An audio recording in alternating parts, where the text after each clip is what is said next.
Salam saudara terkasih dalam Kristus Yesus. Kita jumpa lagi dalam renungan harian embun pagi hari ini. Sebelum kita mendengarkan firman Tuhan, kita bersatu dalam doa. Damai sejahtera Allah yang melampaui segala akal dan pikiran, itulah yang memelihara hati dan pikiran dalam Kristus Yesus Tuhan. Amin. Saudara terkasih, firman Tuhan untuk kita pada hari ini diambil dari Roma 13 ayat 13. Dalam bahasa Batak Angkola dikatakan, akot patundo hita songan na somal di bayan halak di arina torang, ulang mamar pesta godang marlobi-lobi, sanga mabuk, ulang roram, sanga mar pangalaho na sutere, ulang marbada-badai, sanga mangibur. Dalam bahasa Indonesia, marilah kita hidup dengan sopan, seperti pada siang hari. Jangan dalam pesta pora dan kemabukan, jangan dalam percabulan dan hawa nafsu, jangan dalam perselisihan dan iri hati. Demikian firman Tuhan. Saudara terkasih dalam Kristus Yesus, firman ini dinyatakan ataupun diberikan oleh Paulus kepada orang-orang Roma.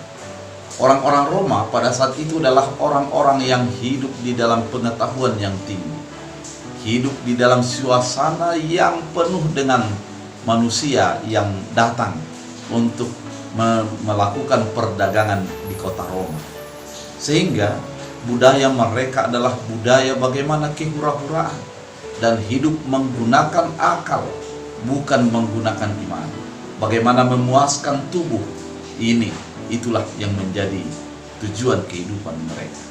Oleh karena itu, Paulus pada pasal 13 mengingatkan kepada orang-orang Roma pada saat itu agar mampu menguasai dirinya, mampu sadar dengan betul apa yang dilakukannya, sehingga dengan penguasaan diri dan kesadaran diri tersebut, dia akan melakukan sesuai dengan pengetahuan imannya, bukan digoda oleh lingkungan ataupun masyarakat yang datang untuk memenuhi kota Roma pada saat itu. Firman ini ketika dikatakan pada firman Tuhan adalah, marilah kita hidup dengan sopan. Artinya, tolak ukur daripada kehidupan orang percaya adalah harus menjadi berdasar kepada etika kekristenan, di mana dimunculkan di sana adalah bagaimana menghargai orang lain, bagaimana mengasihi sesama, bagaimana mengasihi musuh, dan bagaimana mengasihi Allah. Dan kesopanan-kesopanan akan muncul dari sana dengan menghargai orang yang lemah dan juga memberikan pandangan kepada nasihat kepada orang-orang yang membutuhkan nasihat dalam kehidupan. Demikian juga dikatakan kita harus sebagai hidup yang pada siang hari.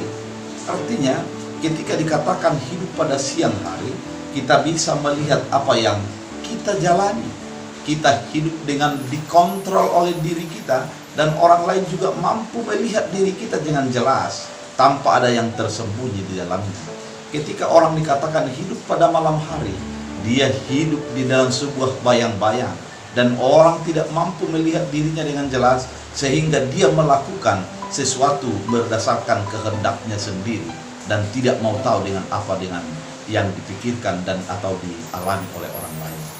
Orang percaya itu adalah menyadari diri, mengontrol diri, dan ketika di dalam segala tingkah laku yang dia lakukan oleh karena kesadaran iman di dalam apa yang sudah dilakukannya.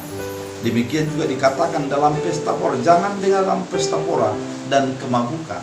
Artinya bisa saja kita memiliki harta, bisa saja kita memiliki apa yang kita miliki, namun janganlah menjadi berpesta pora atau hanya melakukan sesuatu hanya untuk kesenangan pribadi, hanya untuk menjadi memamerkan apa yang sudah ada bagi dirinya.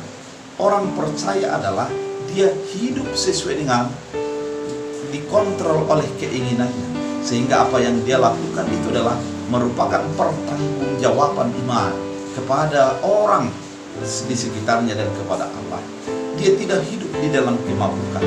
Artinya orang yang mabuk adalah dikontrol oleh yang di luar dirinya. Namun orang percaya dia mampu menguasai diri, memahami dirinya, dan melakukan sesuai dengan iman dan kepercayaan kepada Kristus Yesus. Jangan dalam percabulan dan hawa nafsu. Artinya ketika kehidupan kita haruslah mempertahankan kekudusan, Janganlah menjadi dikuasai nafsu, namun kuasailah nafsu. Jangan menjadi dikuasai oleh keinginan, kuasailah keinginanmu. Dan yang ketiga, berikutnya dikatakan, jangan dalam perselisihan dan iri hati. Perselisihan adalah sebuah egoisme kemanusiaan, namun orang percaya adalah pendamai, penuh kasih dalam kehidupan. Saudara terkasih dalam Kristus Yesus, firman Tuhan pada hari ini mau mengajak kita adalah sebagai orang percaya memperlihatkan jati diri sebagai orang siap, orang yang dapat memahami apa yang dia lakukan, menyadari tentang apa yang dia perbuat, dan kemudian dia menguasai dirinya, tidak dikuasai oleh keinginannya. Dia menjadi orang yang mampu mempertanggungjawabkan segala lakunya di hadapan Allah, dan dia tidak menjadi dikuasai oleh hawa nafsunya. Saudara terkasih dalam Kristus Yesus, firman ini ketika dinyatakan kepada orang Roma, saat ini kepada kita, agar kita menjadi orang yang tetap melakukan yang kebaikan, mempertanggungjawabkan kehidupan kita sebagai anak-anak terang, dan menguasai diri dengan benar. Karena dengan demikian kita menunjukkan iman kita yang jelas. Karena dengan perbuatan yang baik, penguasaan diri, dan berbuat sesuai dengan kasih, maka kita adalah menunjukkan terhadap iman kita kepada Kristus Yesus. Oleh karena itu, mari tetap berbuat baik dan lakukanlah sesuai dengan penguasaan iman. Tuhan Yesus memberkati kita bersatu. Terima kasih Tuhan atas firman-Mu mengingatkan kami, agar kami menjadi menguasai diri kami, agar kami menguasai perbuatan kami, dan kami menjadi orang-orang yang hidup di dalam Tuhan. Jadikan firman-Mu berakar berbuah, bertumbuh dalam kehidupan. Dalam Kristus Yesus Tuhan. Amin. Tuhan Yesus